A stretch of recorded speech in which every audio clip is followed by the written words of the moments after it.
পদুমৰ চকা এয়া ফ্ৰী টাইম অলপ দুইটা মিলি পদুমৰ চকা বহি পেলাই খাই আছো কিহে এয়া দেখিছে নাই ইমান ধুনীয়া লাগিছে বাৰীৰ পুখুৰীত থকা এয়া পদুমৰ চকাৰ পৰা গুটি উলিয়াই উলিয়াই খাই আছো পদ্মা এটা আছিলে নহয় শুৱনি আমাৰ গাঁওখন অতি শুৱনি গছেৰে ভৰা ডাল ভৰি ভৰি ফল ফুল লাগে কত পাওঁ তলফৰা আমাৰো এয়া পুখুৰীত এয়া পদুম গছ ৰুইছিলোঁ এইবিলাক চকা হৈছে এতিয়া বুঢ়া হৈছে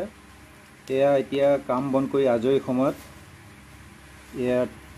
তৃপ্তিৰে পদুমৰ চকা খাই আছোঁ বৰ ধুনীয়া লাগে খাই পেলাই আপোনালোকে সম্ভৱ খাই চাইছে চাগৈ কোনোবাই খাইছে কোনোবাই খোৱা নাই আজিকালিতো নোখোৱাই হ'ল এইবিলাক সেইকাৰণে খাই চাব বৰ ধুনীয়া লাগে এইটো স্বাস্থ্যৰ কাৰণে ভাল বিশেষকৈ ডায়েবেটিছৰ কাৰণে